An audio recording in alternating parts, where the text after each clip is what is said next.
Mientras estaba en el hospital recibiendo tratamiento contra el cáncer, mi hermana cambió las cerraduras de mi casa para robármela, con el apoyo de mis padres.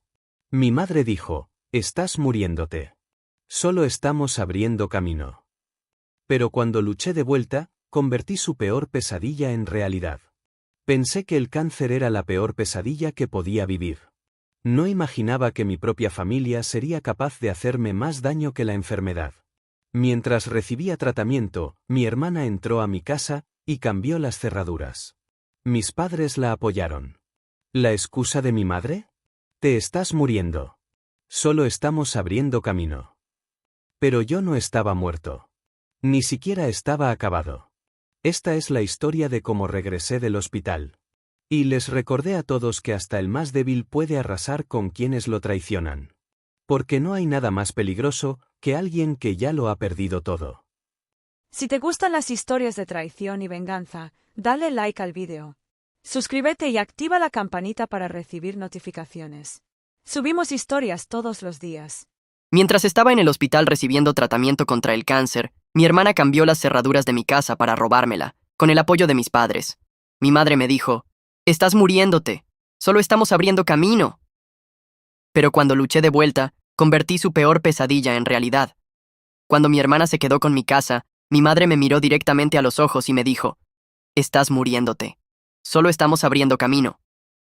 En el momento en que esas palabras salieron de su boca, supe que también había perdido a mi familia. Antes solía pensar que tenía suerte porque, aunque mi cáncer había avanzado a una etapa grave, mi familia parecía dejar de lado malentendidos del pasado y permanecer a mi lado. Pero me equivoqué. Toda esa amabilidad de antes formaba parte de un plan cuidadosamente elaborado. Y justo entonces me di cuenta. Si no me levantaba y me protegía, todo lo que había trabajado tan duro para construir me sería arrebatado. Segundo, así era como ellos me veían, como alguien que ya había desaparecido de esta vida. Sígame la historia para entender por qué no tuve más remedio que tomar el peor camino para dejar atrás a mi familia tóxica. Hola a todos, mi nombre es Sha. Tengo 33 años y vivo solo en un pequeño apartamento en Detroit, Michigan. Anteriormente trabajaba como jefe de recursos humanos en una empresa alimenticia local. Los ingresos eran suficientes para vivir cómodamente y ahorrar un poco. Mi vida era bastante tranquila y sencilla, pero casi hace un año todo cambió tras una visita al hospital. Recuerdo claramente ese día, el día en que el médico pronunció la palabra cáncer colorectal en estadio 2. Fue como si alguien me hubiera dado una fuerte bofetada en la cara. Me senté en la sala de examen sosteniendo mi historial médico con manos temblorosas, y solo podía pensar en una cosa: soy demasiado joven para morir. Los meses siguientes fueron una pesadilla interminable, llena de sesiones de quimioterapia, cirugías importantes y largas noches en el hospital con dolor agudo y enredado en el estómago. Hubo momentos en los que estaba tan débil que ni siquiera podía caminar solo al baño. Una enfermera tenía que empujarme en una silla de ruedas. Mientras cuento esta historia, he superado la peor parte. Pero lo que perdí durante ese tiempo no fue solo células o fuerza física. Fue algo que nunca imaginé perder: mi confianza en las personas más cercanas a mí, aquellas a las que había llamado familia durante más de 30 años. 3 meses atrás, mientras estaba en el hospital durante mi tercera ronda de quimioterapia, que ya llevaba más de 8 semanas, mi teléfono vibró. Era un mensaje de mi hermana, Kimberly. En el mensaje escribió: «Hola Sean, encontré un artículo sobre un nuevo tratamiento para tu condición. Suena bastante prometedor. Deberías revisarlo». Incluyó un enlace. En ese momento, estaba exhausto por los medicamentos y mi cuerpo completamente agotado. Ver que Kimberly pensaba en mí me reconfortó un poco. Pensé que quizás esta enfermedad había acercado a nuestra familia. Sin darle muchas vueltas, pulsé el enlace. Ese pequeño acto de amabilidad de mi hermana me recordó los primeros días después de compartir mi diagnóstico durante la cena de Navidad. Todavía recuerdo cómo mi madre rompió en llanto y dijo con voz temblorosa: «Mi hijo, ¿cómo puede ser esto?». Después, mi padre se puso de pie, caminó hacia mí y me abrazó fuertemente. Susurró: «Vamos a enfrentar esto juntos, hijo». Mi hermana también me siguió abrazando. Con lágrimas corriendo por sus mejillas, decía: «No te preocupes, siempre estaré aquí para ti». Me dijeron que incluso si no podían ayudar financieramente, me apoyarían con todo el amor y fuerza que tenían. Aunque habíamos tenido algunos conflictos menores en el pasado que nos habían distanciado, tras ese anuncio, mi familia comenzó a llamarme con frecuencia. Venían a visitarme a casa y al hospital con flores frescas y mis platos favoritos. Decían cosas como, la familia se queda junta en tiempos difíciles, o pasaremos esto juntos. En aquel momento, me sentí afortunado. Creí que finalmente mi familia reconocía mi valor y se preocupaba por mí cuando más los necesitaba. Y en aquel entonces, no tenía idea de que detrás de todos esos gestos amables existía un plan aterrador que jamás podría haber imaginado. 2 días después del mensaje de Kimberly, mientras yacía en mi cama hospitalaria, recibí una alerta de seguridad del Fifth Third Bank. Si el video te está gustando, no olvides suscribirte y darle like al video. Seguimos con el relato. Decía que se había detectado actividad sospechosa en mi cuenta. Poco después llegó también un correo electrónico. Decía, hemos bloqueado temporalmente una transferencia de $12,500 desde su cuenta debido a actividad inusual. Al leer esas palabras, mis manos comenzaron a temblar, pero me obligué a mantener la calma.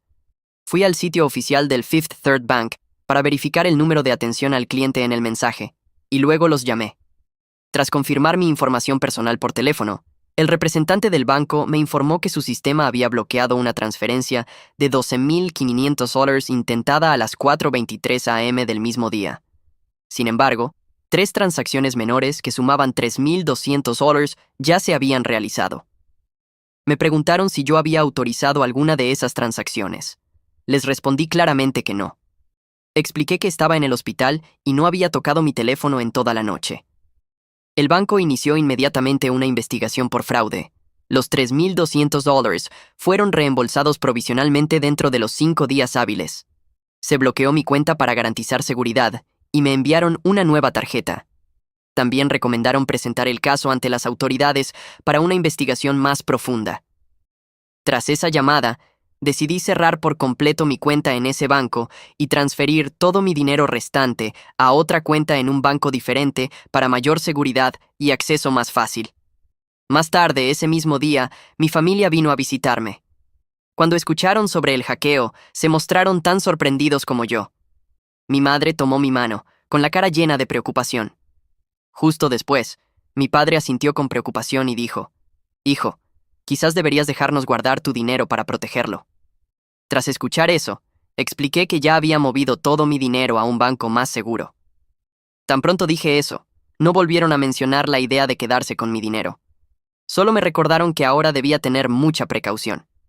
Al marcharse, Kimberly me abrazó y dijo, «Gracias a Dios no perdiste todo tu dinero.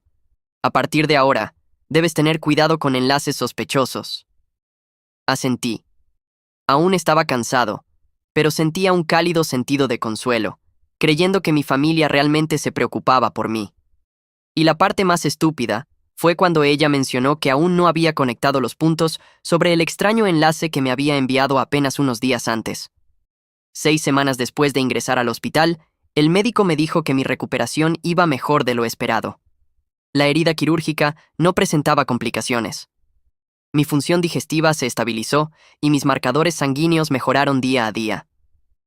Recomendaron que regresara a casa a descansar y continuar con monitoreo ambulatorio, diciendo que permanecer mucho tiempo en el hospital podría afectar mi salud mental. Fui dado de alta poco después y reservé un Uber para regresar a mi apartamento. En el momento en que me paré frente a mi puerta, sentí alivio. Pero cuando introduje la llave en la cerradura y no logré girarla, supe que algo andaba mal. Primero pensé que había traído la llave equivocada. Pero no. Era la misma llave que había usado durante años. Lo intenté nuevamente. Mi mano temblaba tanto por el agotamiento como por la ansiedad creciente, pero nada funcionó. Entonces lo entendí. La cerradura había sido completamente cambiada. Llamé inmediatamente a la policía y reporté la situación. 15 minutos más tarde, un oficial llegó al lugar. Me pidió que le explicara qué sucedía, y le conté que este era mi apartamento, pero no podía entrar porque habían cambiado la cerradura. Tras explicarle todo claramente, el oficial me dijo que contactara al registro de propiedades del condado de Wayne para verificar los registros oficiales de propiedad. También comentó que harían un reporte para que pudiera usarlo como evidencia si la situación escalaba. Acepté y asentí. Tras irse el oficial, me quedé allí solo frente a lo que solía ser mi hogar. Me invadió la impotencia y la confusión. La puerta frente a mí ya no me reconocía como su dueño. Estaba allí, silenciosa, fría y firmemente cerrada, como si también hubiera elegido excluirla de mi vieja vida. Inmediatamente llamé al registro de propiedades del condado de Wayne. Tras una larga espera, el empleado al otro lado confirmó. Sí, señor Johnson. Los registros muestran que la propiedad en esta dirección fue transferida a la señora Kimberly Johnson la semana pasada. Todos los documentos han sido debidamente notarizados. Al escuchar eso, pregunté una y otra vez si había algún error, pero continuaron confirmando que la información era completamente precisa. En ese momento, casi se me doblaron las rodillas. No podía entender qué estaba ocurriendo en mi vida ya. Primero el cáncer, luego me hackearon el dinero y ahora incluso me habían quitado mi hogar. Meses de tratamiento contra el cáncer ya habían debilitado mi cuerpo, y ahora este golpe casi me rompió por completo. Unos 5 minutos más tarde, escuché que se desbloqueaba una puerta y una pareja salió. El hombre se detuvo brevemente al verme parado frente a lo que él consideraba ahora su puerta principal. Inclinó la cabeza y preguntó: «Disculpa, ¿puedo ayudarte en algo?» En ese momento los miré y respondí, confundido. Este es mi apartamento». Tras decir eso, la mujer frunció el ceño y respondió: «No, acabamos de mudarnos hace unos días. Lo rentamos de una mujer llamada Kimberly Johnson. Dijo que era su propiedad privada y que su hermano ya se había mudado». Esas palabras se sintieron como una daga retorciéndose en mi pecho. Ahora desconocidos ocupaban el apartamento que había trabajado toda mi juventud para comprar, y yo era quien quedaba afuera como un intruso. Y la persona que les había abierto la puerta no era otra que mi hermana, mientras yo seguía postrado en una cama de hospital recuperándome. Después de que la joven pareja se fuera, permanecí frente a mi apartamento, sintiendo cómo el frío y el cansancio se apretaban contra mi pecho. Intenté mantenerme tranquilo, luego saqué mi teléfono para llamar a Kimberly. No contestó. Llamé a mis padres. Nada. En ese momento decidí ir a su casa para averiguar la verdad. Era solo un trayecto de 30 minutos en coche, pero sentí como si estuviera cruzando toda una vida. Cuando llegué, abrí la puerta y entré. Mi padre me miró con expresión calmada y preguntó: «¿Qué pasa?». No respondí. Caminé directamente hacia la habitación de Kimberly. Ella estaba doblando ropa dentro de una maleta, algunos conjuntos playeros, sandalias nuevas, un tubo de protector solar. Todo en ello mostraba que se preparaba para un viaje despreocupado, sin carga alguna sobre sus hombros. Cuando nuestros ojos se encontraron, supe que entendió que ya lo había descubierto todo. Entré, me paré justo frente a ella y pregunté con voz firme: «Robaste mi dinero y mi apartamento, ¿verdad?». Kimberly me miró sin pestañear.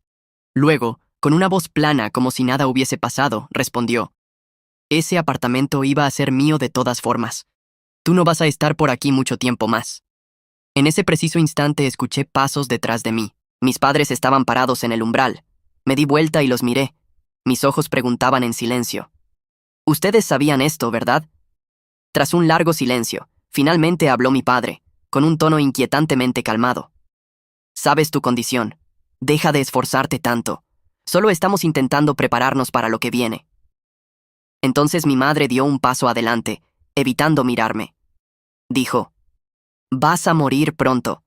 Te dije que hicieras testamento antes». En el momento en que esas palabras salieron de su boca, mi pecho se tensó. Recordé cómo después de que descubrieran que mi enfermedad había progresado, mi madre y Kimberly habían preguntado sutilmente acerca de mis ahorros, mi seguro y los documentos de la casa. Incluso habían sugerido que hiciera un testamento por si algo llegara a pasar, pero yo me negué. Les dije que ya había hecho arreglos por si las cosas salieran mal. Y ahora, tras perder el apartamento, comprendí por fin. Ya me habían dado por muerto y esperaban el momento adecuado para quitarme todo a alguien que consideraban ya prácticamente fuera del mundo. Tras un prolongado y sofocante silencio, los miré fijamente. Esas eran las personas a las que antes llamaba familia, quienes decían que íbamos a superar esto juntos. Mi voz era baja ahora, pero firme. Miré a cada uno a los ojos y dije claramente: «A partir de este momento, ustedes ya están muertos para mí». Luego dejé atrás a las personas a las que antes llamaba familia. Después de salir de la casa de mis padres, Alquilé una pequeña habitación de hotel en el lado oeste de Detroit para quedarme temporalmente. Todavía estaba en fase de recuperación tras mi segunda cirugía. Cada paso que daba aún me dolía, y a veces doblarme era suficiente para marearme. Medicamentos antieméticos, analgésicos, un libro de registro para controlar mi temperatura y presión arterial. Todo eso todavía estaba en mi bolso. Pero ya no me importaban esas cosas como antes, quizá porque otro tipo de dolor las había reemplazado. Cerca de la medianoche, encendí mi teléfono y busqué el número de un abogado recomendado por un viejo conocido, Marlene Cates. Le dejé un mensaje breve. Necesito ayuda legal, urgente. A la mañana siguiente, Marlene me devolvió la llamada.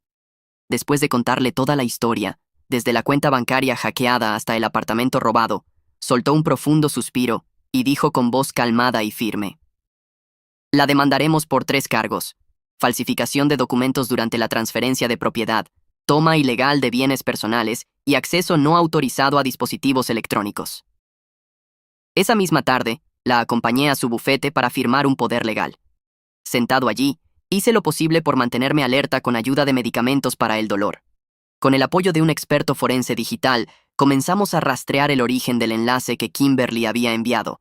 Al mismo tiempo, me informaron que mi teléfono sería recogido poco después de la sesión. Clonarían todos los datos originales para preservar las pruebas. El análisis tomaría entre 10 y 14 días hábiles, dependiendo del nivel de cifrado y la cantidad de herramientas de acceso remoto instaladas. Asentí al escuchar eso, sin hacer más preguntas. Ya estaba acostumbrado a esperar. Esperar resultados médicos. Esperar que cada dosis de medicamento hiciera efecto. Esperar a que mi cuerpo sanara tras cada tratamiento. Que tardaran un poco más en descubrir la verdad no me asustaba. 12 días después, recibí una llamada de Marlene. Su voz bajó de tono al dar el informe. El equipo forense confirmó que tu teléfono tenía software de acceso remoto instalado. Se activó en cuanto hiciste clic en el enlace que te envió Kimberly. Ese software le permitía acceder a tu cámara, mensajes, aplicaciones bancarias, historial de navegación, casi todo sin restricciones. En ese momento, ya no sentí rabia. Lo que sentí fue un vacío profundo cavándose desde dentro. Luego añadió que tras hacer clic en el enlace malicioso, Kimberly lo usó para obtener tus contraseñas, posiblemente mediante un registrador de teclas o leyendo cookies de inicio de sesión que le dieron acceso a la cuenta administradora de tu sistema de seguridad en casa. Desde allí, reprodujo imágenes antiguas del circuito cerrado en momentos exactos mientras tú lo observabas remotamente desde el hospital. Todo lo que creías ver en directo había sido grabado previamente. La configuración entera era solo un pasado fingido destinado a ocultar lo que ella hacía. Yo había creído tener el control. En realidad, solo había estado viendo una ilusión cuidadosamente editada de lo que antes existía.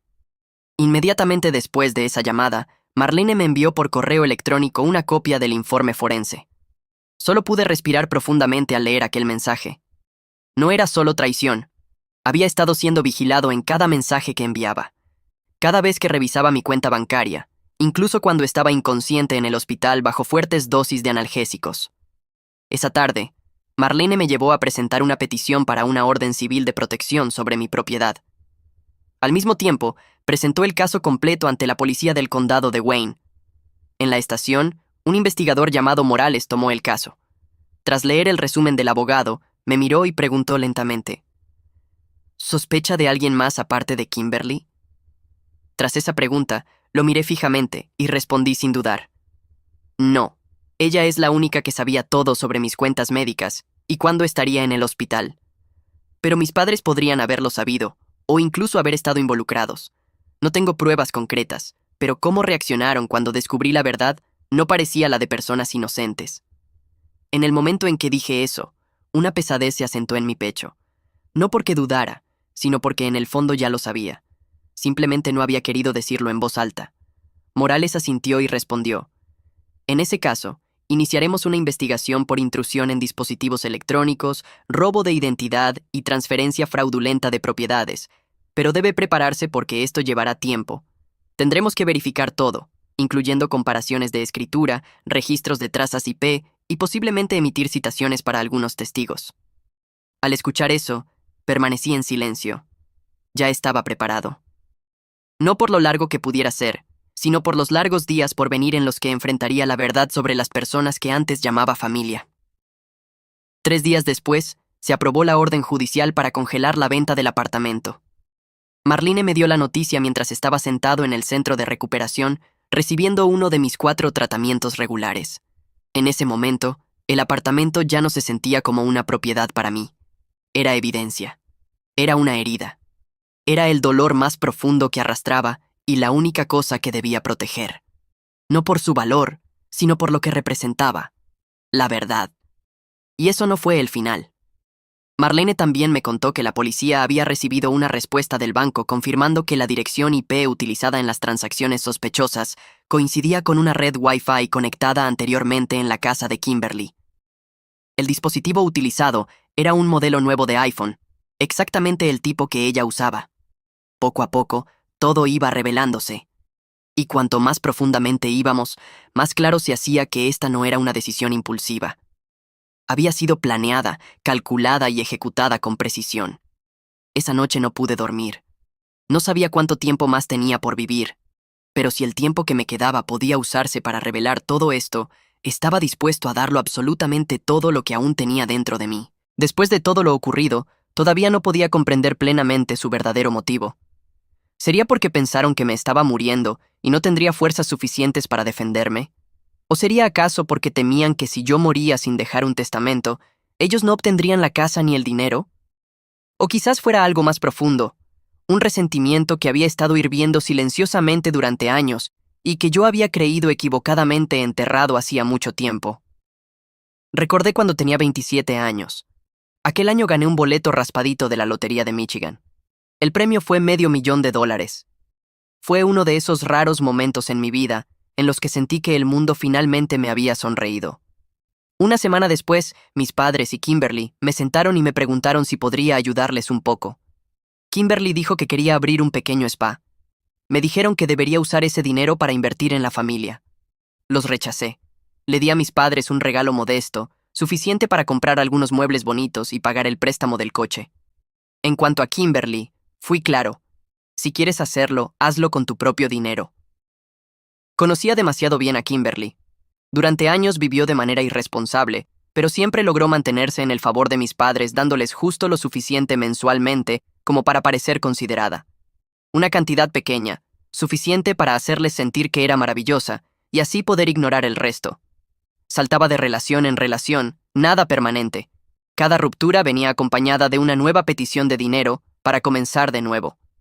Me pidió dinero para abrir spas, salones de uñas y estudios de peluquería. Cada vez fracasaba porque no podía enfocarse en nada el tiempo necesario para que funcionara.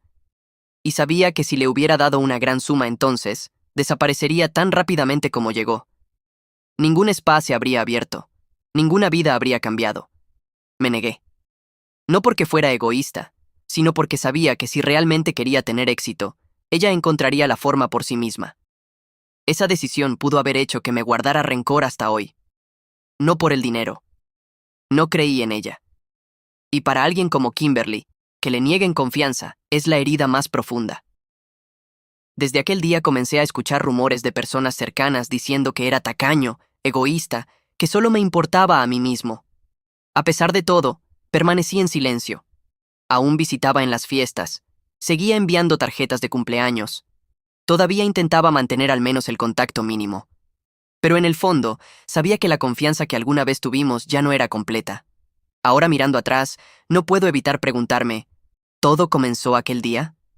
Y si así fue, quizás lo que llamaban familia nunca estuvo basado en amor. Puede que sea el precio de un boleto raspadito.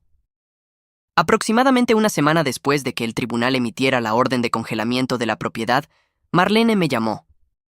Durante esa llamada, me contó que había recibido una oferta de acuerdo de Kimberly. Según dicha propuesta, si yo aceptaba retirar la denuncia penal y prometía no perseguir ninguna compensación económica, Kimberly devolvería la titularidad del apartamento a mi nombre.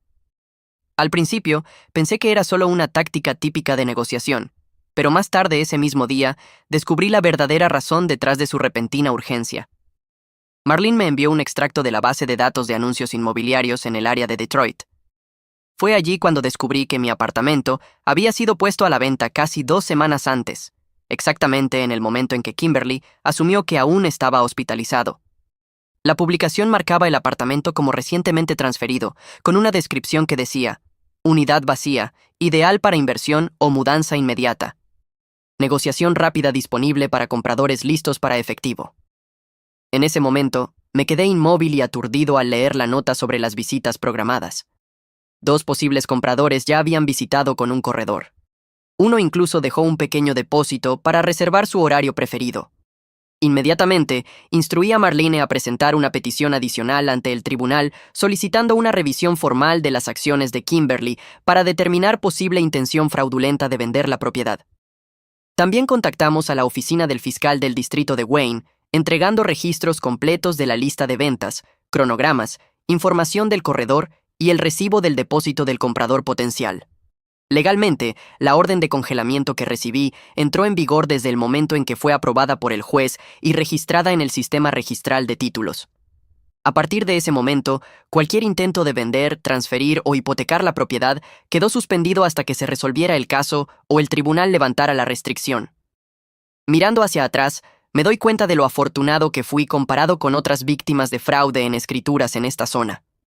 Algunas personas solo descubrieron el engaño después de que sus hogares ya hubieran cambiado de manos y fueron desalojados bajo orden judicial. Revisando todo lo ocurrido, no me quedaba ninguna duda. La transferencia falsificada no fue solo un acto desesperado mientras yo estaba más débil. Fue un plan cuidadosamente premeditado con un objetivo claro: convertir mi apartamento en efectivo antes de que tuviera la oportunidad de recuperar mi vida. Al final, nunca respondí a la oferta de acuerdo. No mandé advertencia alguna. Dejé que el proceso siguiera exactamente como debía, y pensé que esta vez la ley hablaría por mí con las últimas palabras. Casi un mes después de presentar la demanda, comenzó la audiencia preliminar. Durante ese periodo, mi salud decayó. Aunque había dejado la quimioterapia más de un mes antes, mi cuerpo aún tardaba en responder. Sentarme durante largo tiempo me causaba dolores punzantes en la espalda.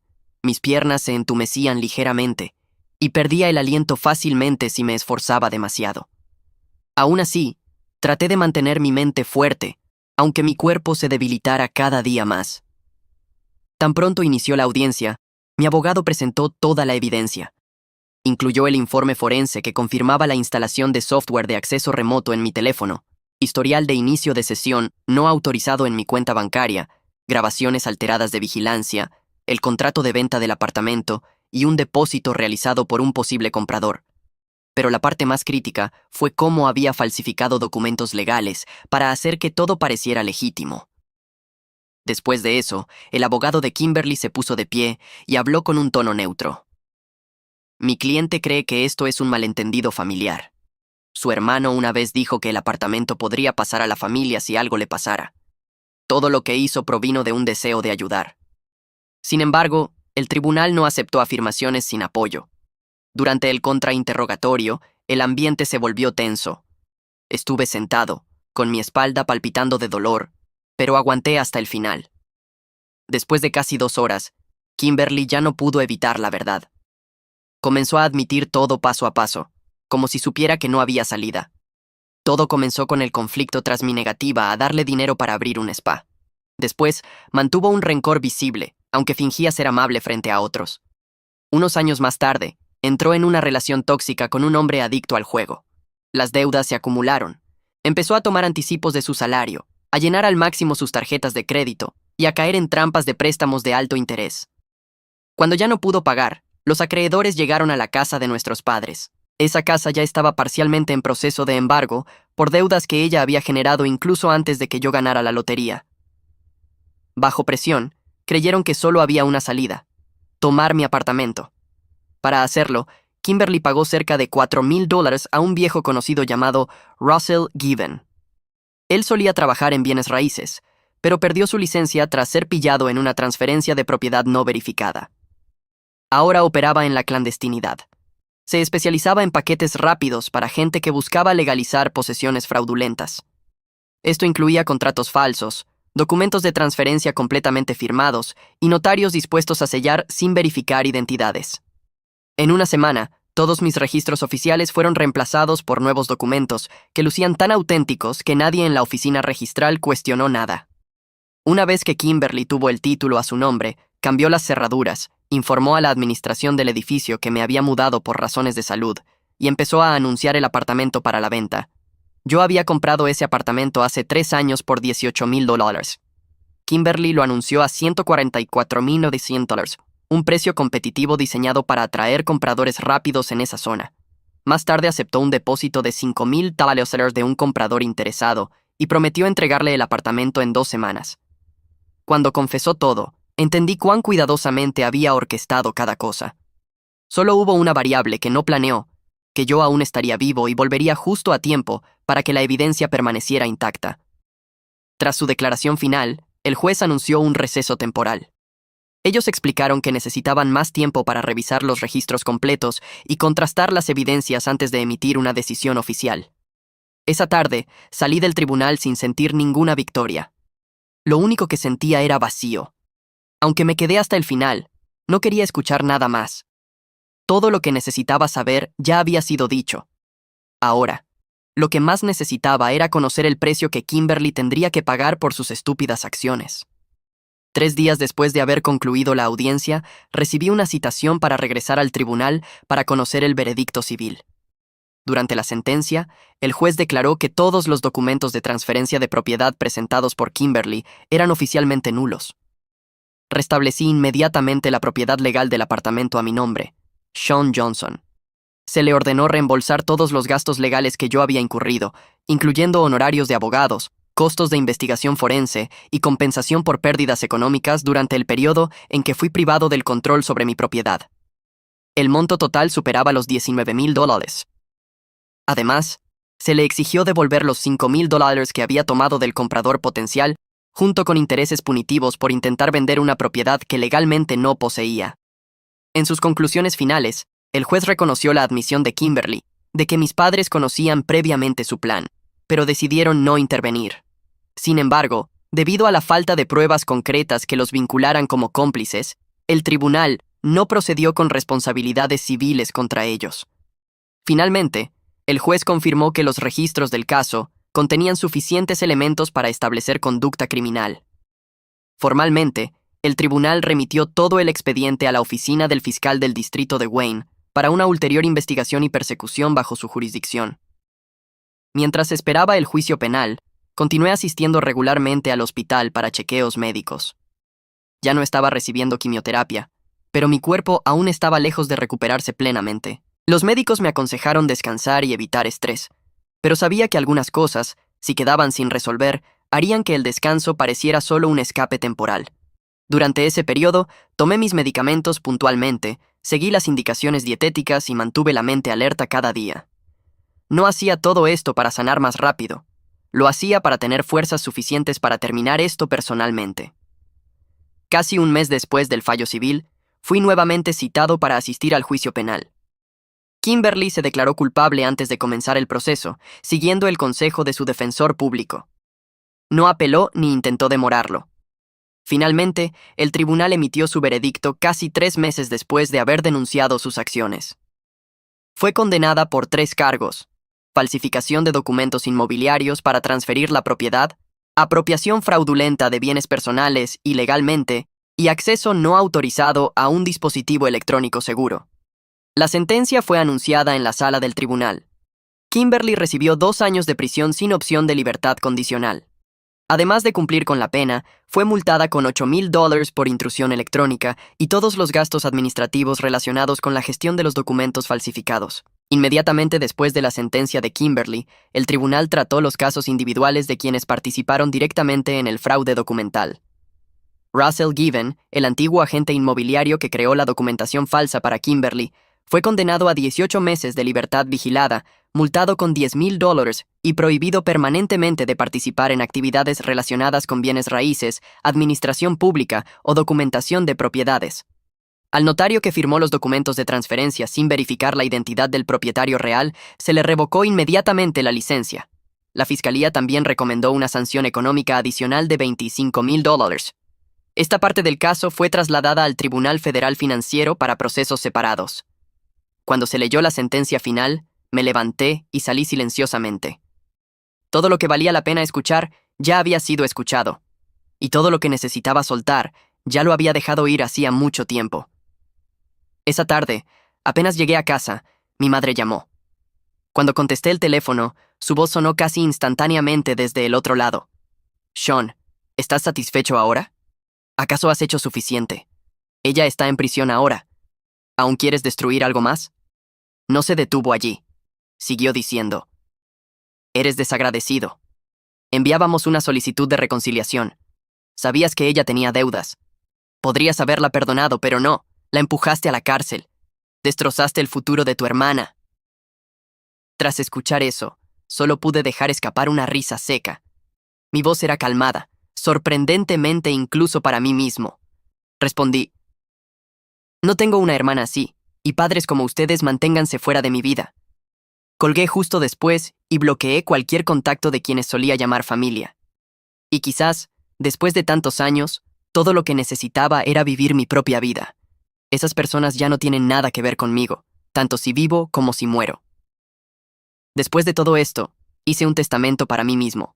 Todos mis bienes, si algún día ya no estoy aquí, irán a una fundación que apoya a huérfanos y pacientes con cáncer que no pueden permitirse tratamiento. Ni un solo centavo irá a mi familia. Aunque en un momento consideré que tal vez, si ya no estuviera, debería dejarles algo a quienes comparten mi sangre. Pero entonces entendí que los lazos de sangre no significan automáticamente que alguien sea merecedor. Y la bondad, si se entrega a las personas equivocadas, se convierte simplemente en una excusa para repetir su crueldad.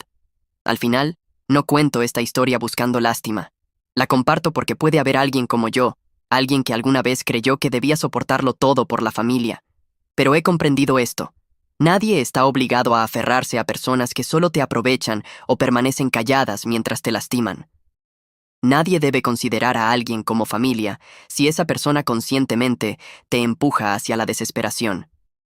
La ley me ayudó a recuperar mi apartamento, pero tuve que luchar por el resto de mi vida con claridad, autoestima y la fuerza que aún quedaba en mí.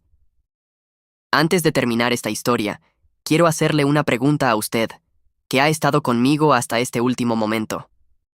¿Hice lo correcto? ¿Estuve equivocado al enviar a mi hermana a prisión, al negarle incluso una última salida? ¿Y justificada fue mi decisión de cortar completamente todos los vínculos con mi familia? Por favor, comparta sus pensamientos en los comentarios. Quiero escuchar lo que piense. Si esta historia le dio algo para reflexionar, no olvide suscribirse, darle like al video y compartirlo con alguien que posiblemente necesite escucharlo. Nos veremos en la próxima historia.